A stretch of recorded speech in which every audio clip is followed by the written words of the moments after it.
Welcome to another episode of The Brand Called You, a podcast and podcast show that brings you leadership lessons, knowledge, experience, and wisdom from thousands of successful individuals from around the world. I'm your host, Ashutosh Garg, and today I'm delighted to welcome a very accomplished professional from Athens, Greece, Myrto Legaki. Myrto, welcome to the show. Thank you, Ashutosh. Very nice to be here. Thank you. Myrto is the leadership and a corporate well-being consultant. So my first question to you is, tell me about your journey into becoming a leadership and corporate well-being consultant. Well, I started in the corporate world, working within corporates for many years, 15 years before I started doing what I do. So my first degree was in corporate finance, and then I got an MBA at Boston University in the US, and then I started working as a management consultant for financial services in New York. So certainly a very demanding, let's say, industry with quite strict and quite high levels of stress. And so then my work took me to London, where I turned into marketing strategy for telecoms, and then back in Greece. So during my career, I came across, many different industries. And as a consultant, of course, I saw many clients and managing different diverse teams and leadership roles. But what happened was during that journey, since, as I said, it was in quite stressful environments. And mind you, that was quite a few years ago, where we weren't talking about workplace well-being. There was no talk about mental health in the workplace. So things were a bit different back then. It was sort of the motto of work hard, play hard, or let's say work harder.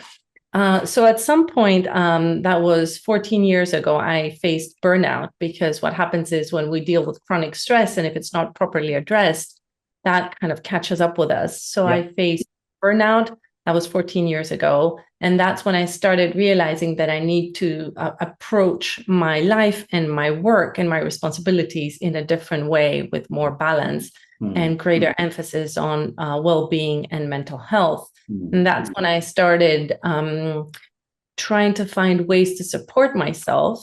And I started practicing mindfulness. And I'm sure you're it comes from your parts of the world, because these are practices of self-awareness that are based in ancient practices.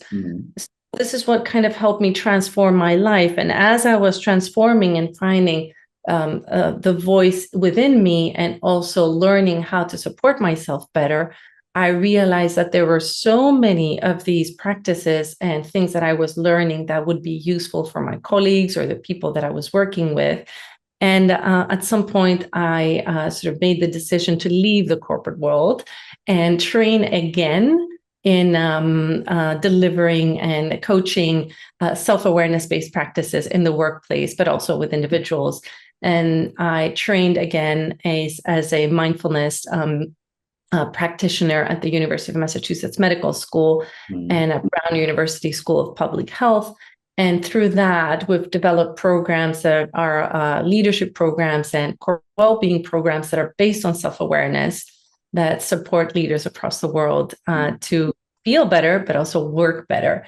And so this is the way that I came through to be a consultant. Absolutely fascinating experience. And also, yes. But tell me, Myrto, what are the core principles of effective leadership in today's corporate world? And then we can move on to other questions. Well, there's lots of core principles that are important for effective leadership, but I think that I will start with self-awareness. There's no leadership without self-awareness. Right. If we're not aware of our emotions, our bodily sensations, so how the world is impacting us, our needs, our thoughts, our patterns, and how these impact our behaviors, and how these behaviors impact others, then we're in no position to lead anyone, not even ourselves, but let alone others. So I would say that effective leadership starts with knowing yourself and having both internal and external self-awareness. So the ability to understand what is going on inside of us as leaders, but also how this behavior and these choices that we make affect the people around us. And it's really interesting because I don't think we would be talking about this as one of the most important core leadership skills a few years ago. But the fact is that studies have consistently been showing that leaders with a high degree of self-awareness are, in fact, more effective. They are, in fact, more empathetic, and they are, in fact, more capable of inspiring their teams to achieve more significant results. In fact, there's research that shows, and that I love when we're able to quantify this, that leaders that are ranked in the top quartile of self-awareness are 10% more effective in their roles than those in their bottom quartile. It might not seem like a big number, but it is if we think about it. If we think about how understanding more about yourself and the world around you actually makes you a better leader. Excellent. So I would start with self-awareness. And I would also add empathy. Again, one would think that empathy is a soft skill. And I get a little bit flustered now when I hear about these qualities being called soft skills, because they are anything but soft. Correct. I love that. I read a quote by Satya Nadella, the CEO of Microsoft, who is a big proponent of empathy and self-awareness in leadership. And he actually said, and I love this, that empathy is not a soft skill. It's in fact the hardest skill that we learn, the way to relate to our world and relate to the people that matter the most to us. And he also said that empathy is at the root of innovation. Right. So I would add that empathy is the next most important skills. And again, why am I saying this? And that it's also supported by a lot of research. I was recently working with Ernst & Young here in Greece with a team of leaders, or the partners of the team here in Greece. And we talked about a recent study that was delivered in the US in 2023. And again, the studies show that having an empathetic leader leads to 85% higher productivity, 87% higher job satisfaction. And again, such high numbers with innovation and creativity. Yeah. So it's not just a nice to have, but it's something that will improve our performance in our team and our organization. Well said. My next question is, since you've spoken of self-awareness and empathy, what role does emotional intelligence play in leadership? And how can leaders develop it? Well, self-awareness is, in fact, the cornerstone of emotional intelligence. Yeah. Emotional intelligence is our ability to be in contact with our emotions, to recognize them in our body, because they actually live in our body. They're created in our body and they live in our body, and actually be able to name them. And then in the same way, to be able to understand emotions that are happening in the people around us. So the cornerstone of emotional intelligence is self-awareness. So in fact, I love that Daniel Goleman, who's the father of emotional intelligence, talks about with his research that 90% of top performers have high emotional intelligence. So it's a really important trait to have. And on the other side, just like Satya Nadella mentioned, it's a difficult trait to develop, right? These are soft skills, but they're also hard skills. So it's not easy to let's just say, it's not about reading a lot and then, all of a sudden I'm going to do that workshop or attend that training or read a bunch of articles or a book, and all of a sudden I'm going to have emotional intelligence. It's something that we need to cultivate constantly, and we need to consciously put our intention into having more emotional intelligence. So there's some things that we can do. Again, as I said, number one is to develop self-awareness. And the way to develop self-awareness is actually to start noticing. Well said. Well said. Yeah. So, we've spoken self-awareness, empathy, and emotional intelligence. But what would you say, Myrto, is the relationship between leadership and corporate well-being? Well, that's another one that's really important. Because if our people in our companies are not well, nothing can be done, right? And companies are just groups of people.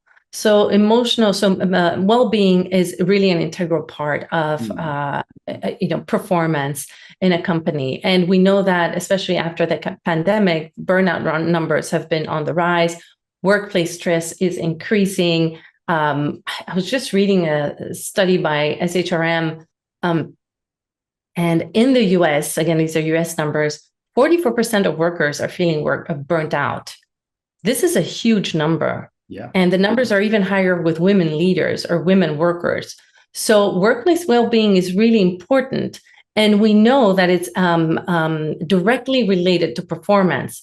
So we know that and this is a study that was done last year, and I love this because it's the first study that actually shows with numbers the direct correlation of workplace well-being to company performance. So if anyone else isn't convinced about investing in corporate well-being, maybe this study will help them. It's a study, again, by Oxford University, and it showed that companies that have higher levels of workplace well-being, so it's a combination of how their workers feel about their health, physical and mental health, shows that they have direct correlation to firm valuation, stock performance, return on assets, and company profits.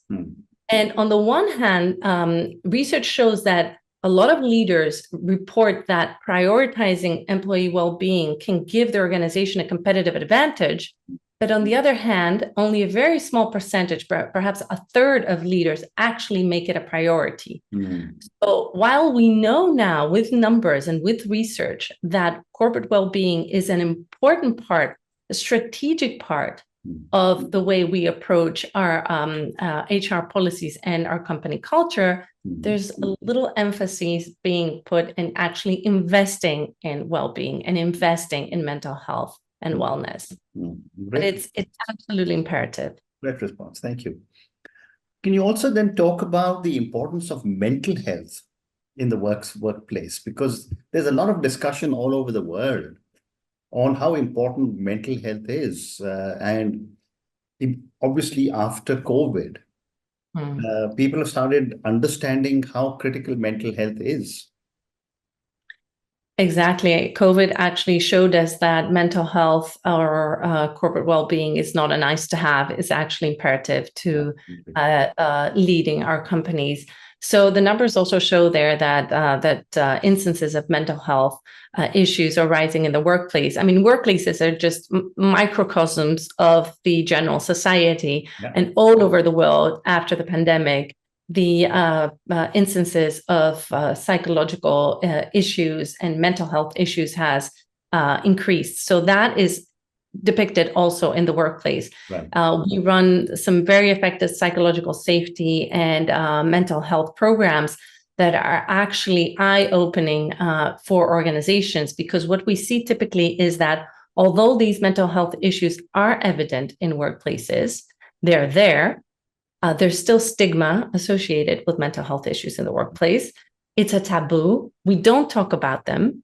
And what happens is they start to become an impediment to doing our job, because typically what happens is leaders are not empowered and they're not informed as to how better to approach mental health issues in the workplace. So what has become evident is that we need to put more and more emphasis into educating our workforce about mental health issues in the workplace, destigmatizing them, and creating psychological safety in our teams so that people are open to talk about it when they're not feeling well. It's okay not to be okay, and it's okay to be able to talk about it. And then empowering and educating people managers, first of all, to spot any signs of mental health issues in their team, to be able to recognize the signs within their people, and then to be able to take a step back and create a plan into how to better approach these people in their team to support them better for their own good, but also for the good of the team and the organization. Well said. Well said. Moving on, Myrto, what role does neuroscience play in understanding and improving corporate well-being? Yes, well, this is something that actually I didn't ever expect that I would come to, especially coming from, let's say, the part of mindfulness and self-awareness, because I was kind of seeing the effects of applying more self-awareness and empathy and attention and focus on day-to-day work, but I wasn't aware of what was happening in the background. So through my training and what we know now, when we have more knowledge about the way our brain works, our wiring, and the way different parts of the brain interact with each other, we're more empowered to understand better our behaviors and the way we react to situations and the challenges of daily life and work. So, for example, in our workshops, what we do when we talk about neuroscience, when leaders or individual contributors, it doesn't matter, when we hold workshops about mental health, psychological safety, and well-being, when participants learn about the physiology and biology of stress and the impact of particularly chronic stress, for which we are all sort of suffering, most of us in the modern world. Right. And when they understand what the wiring of our brain is happening when we're facing stress and chronic stress, then it kind of becomes something that they can deal with. It becomes something that is manageable. It's not something out there that is very difficult, that is plaguing them. It's like a dark cloud, stress, chronic stress, anxiety. I don't know what to do about it. So when we know the mechanics behind it, we are more equipped and empowered to manage the situations and to manage the challenges better. And as scientists and as leaders, or for myself as a coach, when I use these neuroscience findings and this information, it helps me support any suggestions or tips or solutions that I give to my clients and coachees, and substantiated with scientific evidence, so that it makes the option or the choice of following these suggestions stronger. So it helps also with adopting different behaviors. Right. Very interesting. And what advice would you have for leaders dealing with high stress environments and decision-making under pressure, which seems to be a norm now in the world today? Indeed, because we also know that the higher the stress levels, the more impacted our decision-making capabilities. Right. Again, knowing about which parts of the brain are affected when we're facing stress, either acute or chronic stress, we know that these parts of the brain that are activated, such as the amygdala or the limbic system, the lower parts of the brain, tend to kind of hijack the wiser parts of our brain, which is the prefrontal cortex, sort of the higher brain here, which are the parts of our brain that actually help us make wiser decisions and sort of pull together all of our knowledge, and with emotional regulation and let's say equanimity, be able to make the best decisions. Right. So when we're stressed, we decide better. So the tip is actually to basically find some time to stop. There's a great practice that is called STOP, which basically is about stopping, not taking any action if possible, although sometimes it's difficult because we're so reactive and we work so much on autopilot that it's hard to take a step back and not react when something stressful happens or we need to make a decision. But I would first say stop, don't make any decision. Second is take a breath. So take one conscious breath, inhaling slowly and then exhaling even slower. If you can, take 2 breaths. If you can, take 3 breaths. The more breaths you take, it's better. But we know from research that even taking one conscious breath has the power to change the chemical balance in our brain and actually deactivate the stressful parts of our brain so we can make better decisions. And then observe. So the third step is observe. Observe 3 things. Observe what your bodily sensations are. So what does your body tell you? Second is observe what your thoughts are happening, what thoughts are happening in your brain, in your mind. And the third is observe your emotions. And once we do that, what happens is we take a step back and we become the one who observes rather than the one who is consumed by the stress. And we're forced to make a decision even if we're not ready, right? So we step back and observe. And then the third step is make that decision with much more wisdom and self-regulation and the ability to see things from both sides. Because when we're stressed, what happens is we go into what we call tunnel vision. So we focus on the stressor, on the thing that upsets, and we forget to see what's around us. Mm-hmm.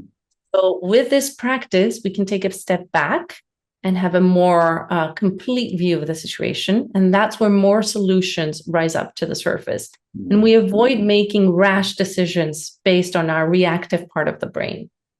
Fascinating. So Myrto, one more question relating to team dynamics, and then I have a couple of questions for you on coaching. Mm-hmm. What are some common pitfalls in team dynamics? And based on all your work that you've done, how can some of these pitfalls be addressed? Yes, well, there's lots of them. We can talk about it forever. I know. One of the most difficult things to do is lead a team, and especially when we're working a lot remotely or hybrid, this can be exacerbated. One of the most important pitfalls is the lack of clear goals. And that, again, stems from leadership. That's why I was saying before that self-awareness is the most important leadership skill. So I need to know that I know where I want my people to go. Right. So we need to have clear goals. So that's the first one. And then the other pitfall is not communicating these goals.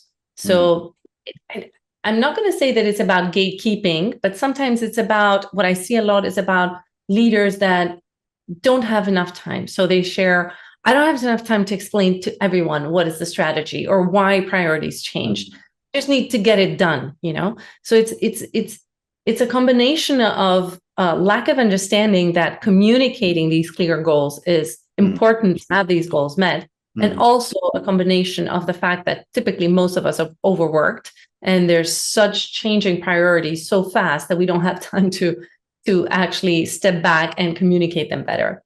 And then it's about inspiring a lack of relevant motivation for every person in our team in order to inspire them to achieve these goals. So a lot of time when I see leaders is, again, going into, okay, let's talk business. Let's just get it done, but it's not like that. You're not a leader if nobody's following you. You just have a title that was given to you by someone else. But if you're walking ahead and no one is following you, then you're just taking a walk. You're not a leader. So in order to have your team follow you, you need to inspire them into why should they achieve these goals. So it's lack of clear goals, lack of communicating these goals, and then lack of clear leadership when it comes to inspiring our teams. Well said. So I have two more questions for you, and these are now to you, Myrto, personally as a coach. How has your background supported your coaching philosophy, your style, and your values? Well, I love this because when I started doing what I do, I actually was thinking that all my previous work was kind of like, okay, how am I going to apply this? Because I'm working so closely with self-awareness practices and with neuroscience and psychology. But then what happens is I'm kind of using all these experiences of 15 years in the corporate world in all these different roles into informing the way I approach my clients, whether they are teams, whether they're large teams. Sometimes I teach to 2,000 or 3,000 people at a time, or whether it's working with a small leadership team or working one-on-one with an executive or a CEO. So what I do is actually practice what I teach. So I bring in my previous experience as a leader and as someone who has worked in different environments and try to sort of get into the other person's shoes, understand what their challenges are, and then draw upon my experience, both from the corporate world, but also from my second kind of training into how I can support them better. And because I've also worked in, let's say, that was 15 years ago, as I said, the cultures back then were quite different. I've experienced a lot of what now we would call toxic cultures. I experienced a lot of malfunctioning teams. I experienced a lot of what we should not be doing now as leaders. So I have a wealth of personal experiences and also mistakes that I've done on my own as a leader for my previous experience that I can apply into supporting my clients and my coachees and the companies that I work with better. Amazing. And my last question for you. How have you been shaped by people in your life And how are they influencing you as a coach today? I love this, because I wouldn't, and nobody would be here if we hadn't allowed other people to support us to be here, right? I mean, this is the richness, and I'm eternally grateful to all my teachers, all my coaches, people that helped shape me to who I am today. So I have a few people in my life that are like beacons and are kind of inspirations about how they lead their lives, and I kind of aspire to be like them. And one of them is sort of my teacher in systemic psychotherapy, who is no longer with us, Petros Polychronis, who actually embodied what empathy, emotional intelligence, and ethos, which is integrity, which is for me one of the most important values. Right. And I hold him very high, let's say, into sort of teaching me, embodied teaching with his presence of what it is to be just, a leader that is fair, and a leader who gives opportunities to everyone if you show that you have something to offer. So this is one. And then I have one of the other leaders, one of the first leaders in my career, who showed me how important empathy, self-awareness, and emotional intelligence are by actually not exhibiting them. And I'm eternally grateful for that, because they made me better. Yeah. And that had a great cost. So I know what it means to lack these qualities, and I actually know very well what the opposite of that sort of let's say leadership style would be. So it's about leadership style, and it's about skills. So I've learned from good examples. I've also learned from bad examples, and I strongly believe that no experience is ever lost, that we're always learning from our mistakes, always learning from every single person that comes across in our lives, whether it's the person who serves us our coffee in the morning every day, whether it's a leader that we go on a conference and hear them speak and inspire us, or whether it's our children. The world is full of teachers if we're ready to listen and open up and change. Great response. And on that note, Myrto, thank you so much for speaking to me. Thank you for talking to me about leadership at such length. I love the way you so simply articulated the leadership traits, which are self-awareness, empathy, and you added emotional intelligence, which is an important part of self-awareness. Thank you also for talking to me about team dynamics, where you spoke about clear goals, not communicating adequately, and inspiring the team, which is so critical. Thank you for a lot of the ground we covered on leadership, corporate well-being, and for all the experience that you have shared with us. I'm grateful on behalf of all our viewers and listeners. Thank you for speaking to me, and good luck to you. Thank you, Ashutosh. Thank you for having me. Have a great day. Thank you. Thank you for listening to the Brand Called You videocast and podcast, a platform that brings you knowledge, experience, and wisdom of hundreds of successful individuals from around the world. Do visit our website www.tbcy.in to watch and listen to the stories of many more individuals. You can also follow us on YouTube, Facebook, Instagram, and Twitter. Just search for the Brand Called You.